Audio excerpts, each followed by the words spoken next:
Previously on Unscripted. You know, the scene with the blender really bothered me. It bothered me too. Who doesn't rinse out a blender before making a drink? You're listening to Unscripted with Skip Sherman and Josh Obadia. Okay, Skip, so today we're going to talk about songs and movies that have the same name or title. But before we get to that, you know how you sometimes give recommendations of shows that you're watching or that you have watched? Of course, yes. What are you watching? I'm not sure if this is a recommendation. I finished watching a show on Apple TV just yesterday. It's a good show. I don't know that it's a great show. It's called Bad Monkey. It's with Vince Vaughn. I know. I was going to watch it at one point, and then better stuff kind of came along, and it got pushed to the bottom of my possibility list. But I don't know. Is it good? I mean, it's not bad. Yeah. The thing is, there's going to be a season 2. But apparently season 2, you don't have to watch season 1 in order to watch season 2. I think that's how it's going to be. It's not like a continuation. Because the story that started in season 1 ended in season 1. But that's not why I'm mentioning the show. So the show takes place in Florida. And you'll correct me if I'm wrong, Tom Petty, the late Tom Petty, was from Florida, was he not? Correct. Yes. So I think there's 9 or 10 episodes of the show. And every episode has a different Tom Petty song in it. However, I love it. None of them are sung by Tom Petty. They're all cover versions by a different person. I want to hear the songs now. Well, so there's You Wreck Me, and it's sung by The War on Drugs. Even the Losers is sung by Fitz and the Tantrums. You're So Bad is sung by the Meridian Brothers. Here Comes My Girl is done by Weezer. That's beautiful. I can't wait to hear that. Don't Come Around Here No More is done by Nathaniel Rateliff. Okay, that's good. Anyway, so there's a bunch. That sounds good. What will they do for season 2? More Tom Petty or? You know what? They might pick a different artist. I don't know. So speaking of recommendations, since we're already on that subject, Department Q on Netflix, I would highly recommend. It's a new show. Okay. I don't know if you like it. It's a cop show. It takes place in Scotland, but I really liked it. And have you heard of the show Sirens? It's also on Netflix. I haven't. I've been focused on Apple because I only have a month left in my Apple free subscription. Anyway, Sirens on Netflix is medium recommend. I don't know how I feel about that show. Honestly, I just don't know. I just found it okay. But anyways, that's my 2 cents of TV recs. Okay, so do we have any listener mail? Mailbag. Yeah, a couple. Well, my wife wanted to give her 2 cents on The White Lotus, since we did The White Lotus season 3 last time. Right. She says season 3 was better than season 2. Okay. Bit of a hot take, but not better than season 1. So this is how she feels. Okay. I didn't think so. I don't agree with that. I thought season 3 was not up to par with the others. Although I agree with you. It's hard to know with this show because there's something about it that is very... I mean, it's such a good show because obviously there's something about it that's so gripping, right? It makes you want to watch it. You get sucked into the world of the White Lotus and the characters. The storytelling is on another level that really is addictive in a way. It's it's doing what it's supposed to do. It's making you watch, right? Absolutely. I think it has to do with the music they put in the background, the scary music, the ominous music. That music, there's crazy music in the show, right? It's bizarre as hell. Okay, and then about bands we miss. Fareed from Montreal messaged me saying a band he misses is Four Non Blondes. I don't know if they're touring. I don't know if maybe they're still making, but they haven't made music, new music, I don't think. I haven't heard anything new from them in a long time. Since the 90s. And that's it for listener mail. Okay, we'll be right back after this to talk about songs and movies that have the same title. You're listening to Unscripted. I'm Joseph DeMedictis. And I'm Ross Acetrullo. And we're doing this podcast so we don't have to go home and get a real job. Exactly. That's right. And we're doing it to tell you about our pursuit of the dreams we've had since being a kid, being young, trying to get into the entertainment industry. Us, we're mid-career, sort of. We're kind of halfway broken in a way, but we both have these big dreams and big goals. Aspirations, really. For our careers. Yeah. Exactly. Yeah. This podcast is about the journey through the industry, trying to make it, but trying not to have to give up. So listen to our podcast on all the places you might listen to a podcast. Apple Podcasts, Spotify. We have our own YouTube channel where you can watch the video version. All the links can be found at you'llnevermakeit.ca. Here's hoping we do. And now, back to Unscripted. Okay, Skip, we're back. All right, so songs and movies that have the same title. This is a topic I proposed to you. I was crossing my fingers and toes, hoping that you would say, yeah, that sounds good, because I was not sure. This is a topic that requires a little bit of effort to do the research on and to find out, because it's not something that's like you can easily look up and start or you have in your mind. It's like it needs a little bit of doing, right? So I wasn't sure if you were up for that, to be honest. And then you said, yeah, let's do it. I have a long list. I got a lot of honorable mentions. I had fun researching this. And then I gave you a couple of ground rules that I was worried. I was like, oh, now Josh is really going to bail on me because these rules are a little too restrictive. But as usual, it's like our rules, our show. So you could do whatever you want, Josh. But my personal rule was that you should know the song and have seen the movie, or minimum, at least the movie should be famous, right? Like well known. It wouldn't be fun to start pulling out indie movies that no one's seen, that just because it has the name of a song as the title. And then the other thing, which is more of a big one, I think we both excluded songs that were specifically recorded for the movie. For example, every James Bond movie, right? I'm not including Skyfall or, Goldfinger, right? Every James Bond movie has a theme song with the title of the movie. Others that are more famous, in this, there's tons of examples, but That Thing You Do, right? I mean, that's made for the movie. Same thing with Men in Black, right? There's tons and tons and tons of movies where a song is recorded specifically for the movie. So those didn't count. What we're looking for is songs and movies that just happen to have the same title, right? They could be 20, 10, 5, 30, 50 years apart, right? Who knows, right? So I think that's fun when there's this coincidence that a current movie might have a song also, from the 60s or whatever it is. So that's where we're going with that. How did you enjoy doing the research? So I broke all the rules, first of all. I had trouble. I got 5, but I have no honorable mentions, because even though there are a lot of other movies and songs that have the same title, either I've never heard of the movie or I've never heard of the song or whatever. In fact, my list of 5, I've only seen one of the 5 movies. I've heard of all the movies. I really find that hard to believe. I mean, maybe there's movies that I'm not thinking of. Yeah, because sure. when I, Googled, songs and movies that have the same title, I got a list of about 50 different ones, and 40 of them were stuff that I've never heard of. I mean, I've heard the song, but I've never heard of the movie.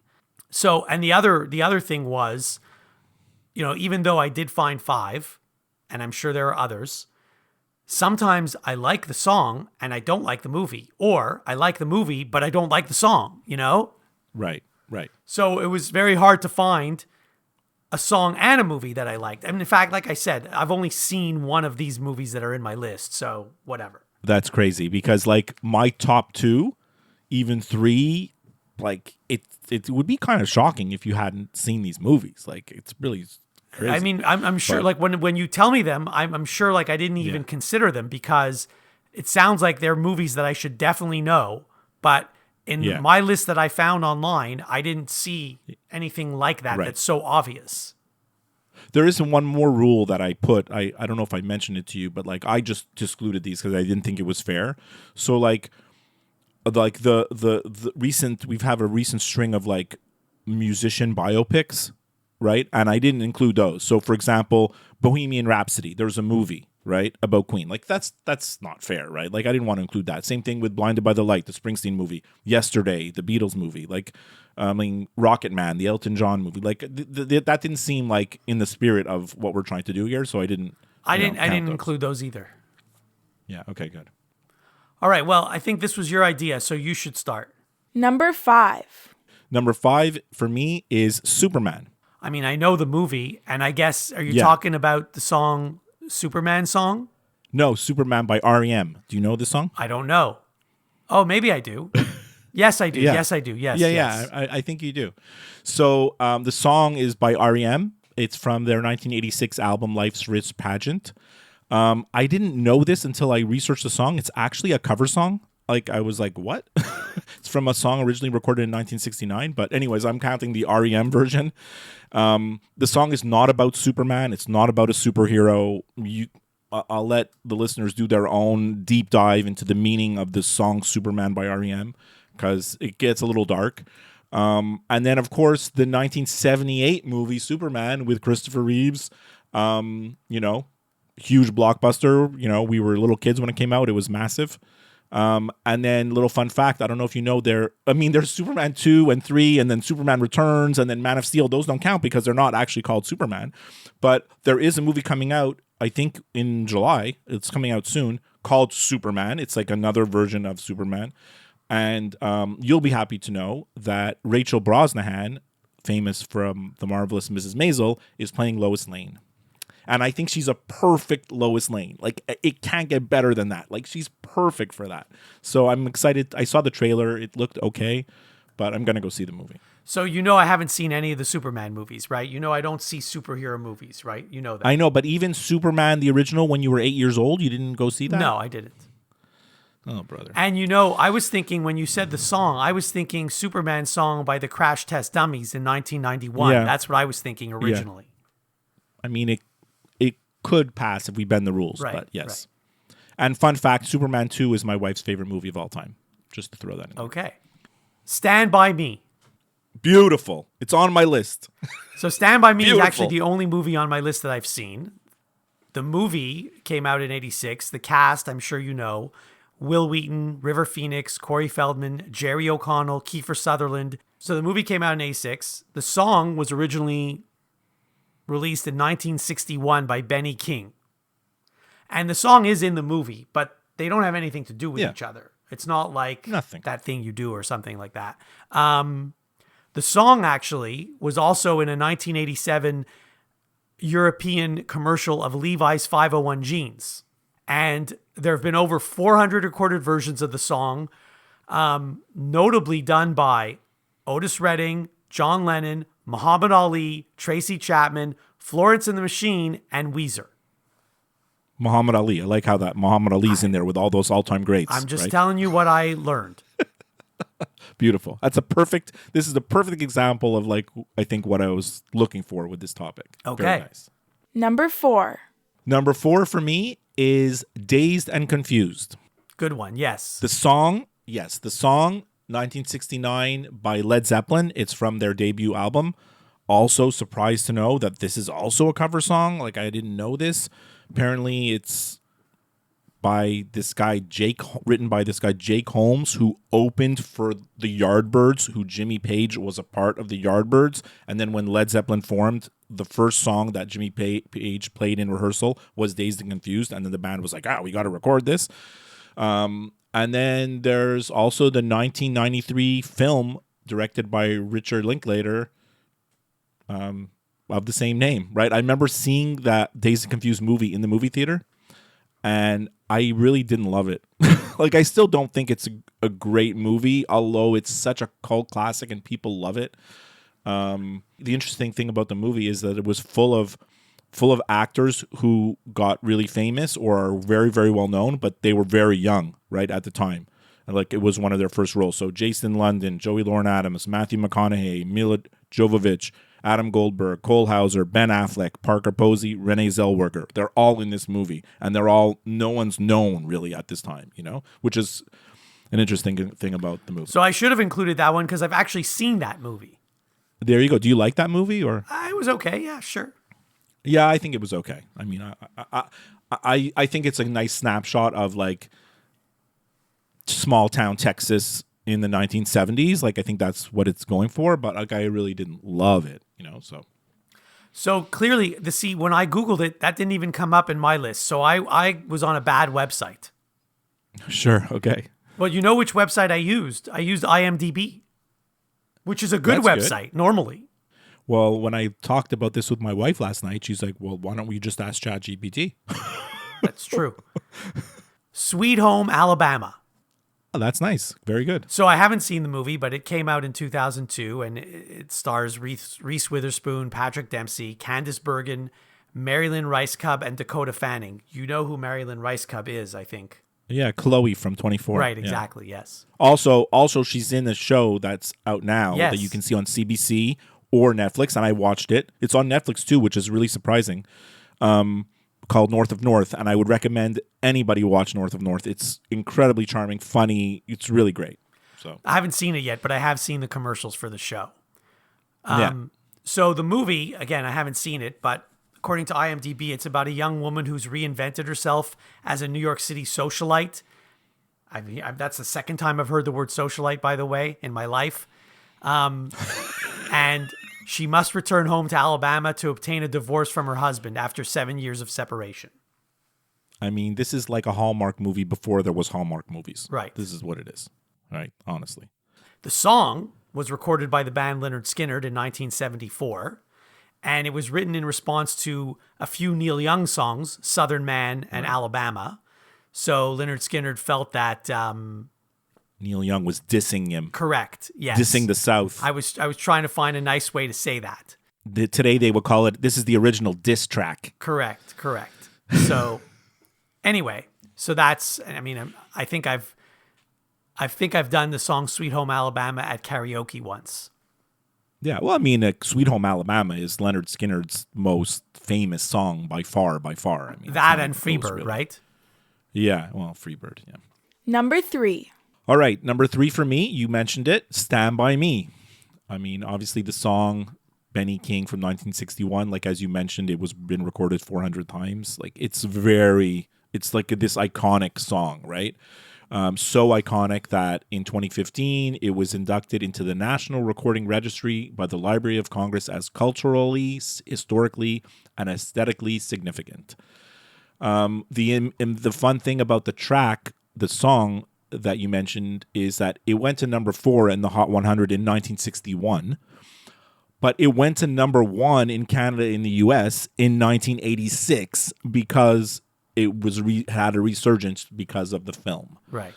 The film in 86, I don't know if you knew this, but it's based on a book by Stephen King and directed by Rob Reiner. So it's not a typical Stephen King kind of horror movie, more of like a coming of age. But I mean, the premise of the movie, I don't know if you remember, is they're looking for a dead body, right? Yeah. Yeah.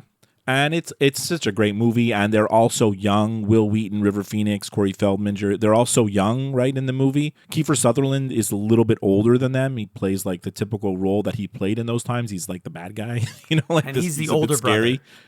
Yeah. And factoid, Richard Dreyfuss is the narrator of the story in the movie. I did not know that.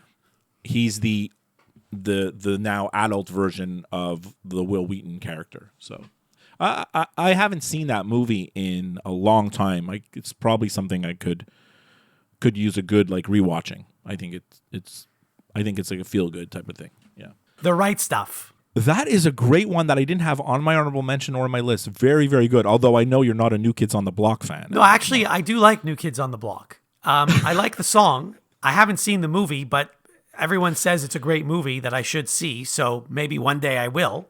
So the movie came out in 1983, and it stars Sam Shepard, Scott Glenn, Ed Harris, Dennis Quaid, and Barbara Hershey. So it's about the U.S. space program. Yeah, it's like the first astronauts, like in the initial like space program when it started. So the song is a song by New Kids on the Block, released in 1988. It's the second single from the group's second album, Hangin' Tough. It peaked at number 3 on the Billboard Hot 100. On the album, it was simply listed as The Right Stuff. they changed it to You Got It and then The Right Stuff in brackets because they didn't want there to be any confusion with the Vanessa Williams song, The Right Stuff, which came out the same year. That's okay, whatever. But I counted it as The Right Stuff. Yeah, but like, there's no way you listen to New Kids on the Block back in the late '80s. Like, I mean, I there's no way. didn't seek them out, but you couldn't avoid the New Kids on the Block. You really couldn't. It was a phenomenon. And I didn't mind them. I mean, back then, I don't Yeah, it think was okay. was I into alternative music yet. I don't think so. Maybe starting, yeah. Nice, good pick. That's a great pick. And that's a movie that I haven't seen that I probably should see. Yeah. I love all the TV shows and every other movie about the space program, so I don't know how I've never watched this. Number 2. Number 2 for me is Pretty Woman. See, that's another one I didn't think of. Of course, that would have been in my list. Now, it's a little bit, I am potentially cheating because I think technically the song is called Oh, Pretty Woman. Although, from what I read, it's very, very commonly just referred to Pretty Woman without the OH apostrophe. So I am going to count it here. Obviously, everybody knows the song Pretty Woman. It's by Roy Orbison. It's from 1964. It was number 1 in 14 countries. And everybody knows that song. You can know it by the first few notes of the guitar, how it starts. I mean, it's like incredibly recognizable song. Factoid, also re-recorded by Van Halen in 1982, in case you were keeping track. And then, of course, the movie, 1990, with Julia Roberts and Richard Gere, everybody's favorite movie about prostitution. It was. I like the movie, actually. I do like the movie, but like it's such a beloved movie, even though like it really completely romanticizes the fact that like she's a prostitute. And apparently when they filmed the movie, it was much darker. Like the movie was not intended to be this fun romantic comedy. It was much darker, and then they realized this is not working, and they just changed it and turned it into this like, oh, she's a prostitute, who cares, kind of thing. George Costanza's in the movie. Yeah, Jason Alexander's in the movie. I mean, before we knew him we knew him really in Seinfeld, or around the same time when Seinfeld might have started. Obviously, it was a huge box office hit. It had a hugely popular movie soundtrack. The interesting that the song "Kiss" by Prince is in the movie because Julia Roberts sings it in the bathtub, but it's not on the soundtrack. That's just a little like extra for you, but that's it. So number 2 for me was Pretty Woman. Okay. Morning Glory. Morning Glory. So the song by Oasis? Yes. But what's the movie? So the movie came out in 2010. It stars Rachel McAdams, Harrison Ford, Diane Keaton, and Jeff Goldblum. So it's about a television producer who has to revive a struggling morning show program. I think I've seen this movie. It's possible that you have. I haven't. Yeah. No, it's not memorable though, if I can't really remember it. But I mean, the cast is pretty good. Yeah, I mean, I like Rachel McAdams. Harrison Ford is great in everything. So the song, obviously, is a song by Oasis. It's written by Noel Gallagher. It appears on Oasis's second album, What's the Story, Morning Glory, which was released in 1995.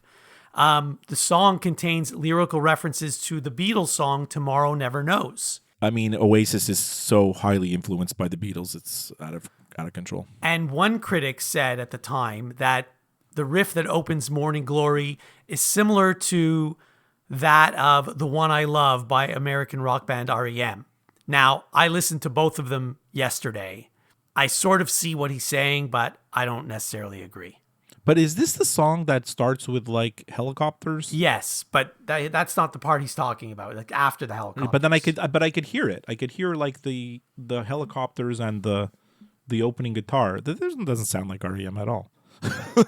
It's not. I agree with you. I agree with you. Yeah. What the song does sound like, actually, the first few seconds of Morning Glory, like before you know what song it actually is similar to the first few seconds of Sowing the Seeds of Love by Tears for Fears. Well, yes, and Sowing the Seeds of Love is a complete homage to the Beatles, like for me. So That makes perfect sense. Yeah, makes perfect sense. Number 1.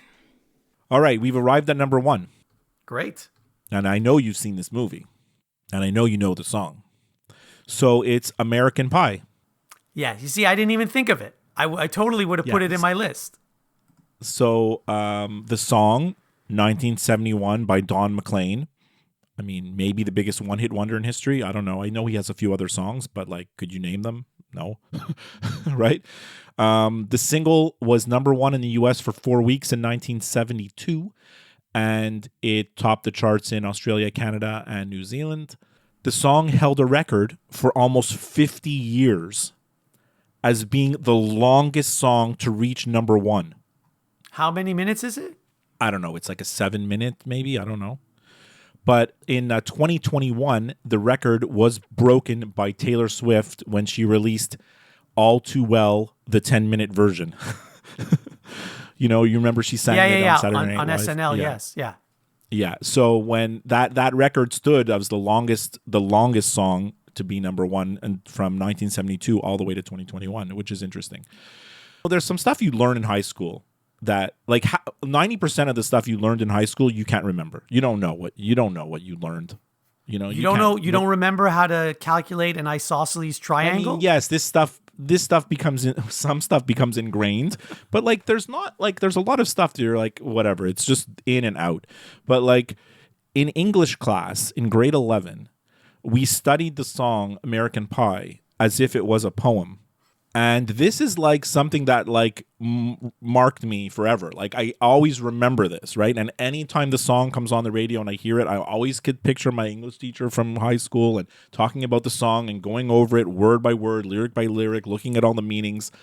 And I always thought that was like for me, it's just such a memorable high school experience in terms of the things that I learned in high school. So that's the song. And the movie, obviously 1999, one of the most famous like coming of age teen comedies. The movie's about a group of guys who make a pact to lose their virginity before they graduate high school. The amazing thing about American Pie is it's full of like these cultural references or sayings that like that we still use today that are like so common. Like it came from this movie, right? Like the term MILF. I don't want to say what that means. That came from that movie? Show. That came from that movie because Stifler's mom, right? Like there's the whole thing, Stifler's mom. And then, like the saying, like, one night at band camp, like this is in the dictionary now. Like this is such a common thing, right? So like American Pie, people may think it's a stupid teen comedy, dumb, whatever, but it really is a great little snapshot of the time, like I think it's relevant. Like it's not just a throwaway comedy. It's something that you should see. Like I think it's kind of an important movie in that sense. So yeah, so I actually sent you haven't seen it yet, but I sent you the link to the list that I used from IMDb, and American Pie is not even there, which how could it not be there? I mean, to me it's as soon as I thought of it, I'm like, this has to be number 1. At first I'm like, oh, Stand By Me is number 1, and then I realized, oh wait, Pretty Woman, and then American Pie. I'm like, American Pie. Well, I put American Pie number 1 for me because of all the things in my list. It's the movie that I like the most and the song that I like the most, like the combination of how I like both movie and song that propelled it to like being number 1 in my list. So what do you have for number 1? Runaway Train. Oh, I had it in my honorable mention. So originally, when I thought of Runaway Train, obviously I know the song by Soul Asylum. Came out in 1993, just before the best year of music, which was 1994, as we've discussed. Right. From their album Grave Dancers Union. The album actually came out a year earlier. It was a hugely popular song. Yes. The album was multi-platinum, and the song won a Grammy Award for Best Rock Song in 1994. And the video, you might remember, it features images of missing people, most of them young children and teenagers. And then at the end of the video, there's like a message, if you need help, call this number, or if you know someone that needs help, call this number. And the lead singer, Dave Pirner, said that the lyrics described his experience of depression. Very nice. So that's the what's- song. I mean, Now the movie. So I originally thought that the movie from 2010 called Unstoppable with Denzel Washington, I thought that was Runaway Train. It wasn't, because it's not called Runaway Train.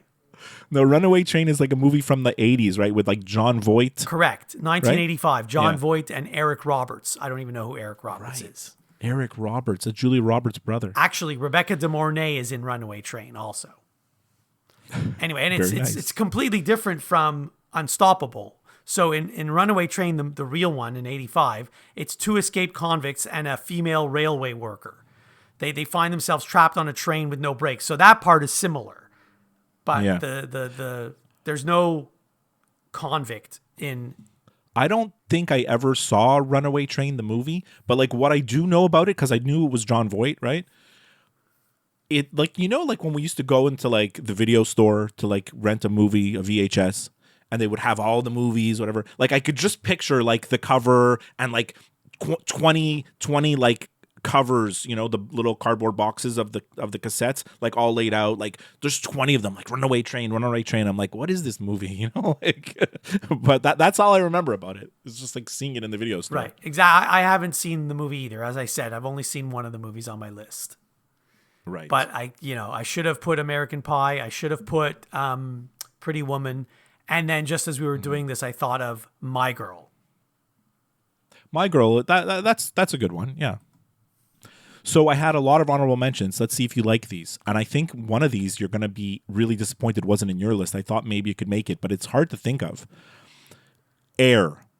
Oh, that's the song by Ben Folds 5. That's a great song. And the movie that just came out about like Nike and Michael Jordan signing with Nike. That's funny because I was Right? thinking of the movie Up in the Air, which is a completely different Right. movie.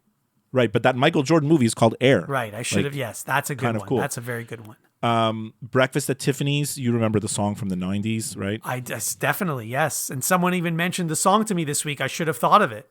Some Kind of Wonderful, Blue Velvet, Iron Man, Sea of Love, Firestarter. Remember the song by Prodigy? I know the song. I don't know the movie, though. The movie is like a Stephen King movie. It was Drew Barrymore was like a little girl. She was like 10 years old. One I thought was going to be on your list because you sent me a text this week, and I thought for sure this is on your list. That's why you sent it to me. Drive. What's the movie? The movie is Drive. It's with Ryan Gosling. You never saw that movie? I don't think so. Oh, it's a tremendous movie. Tremendous movie. Avalon, and then there's Begin Again, which I was going to put in my list. I was almost going to put it in my list because I really love the movie. It's with Paul Rudd and Keira Knightley, but like the song by Taylor Swift is like medium, so I didn't put it. That's my honorable mentions. Okay, we'll be right back after this with some final thoughts. You're listening to Unscripted. Hey everyone, Skip here.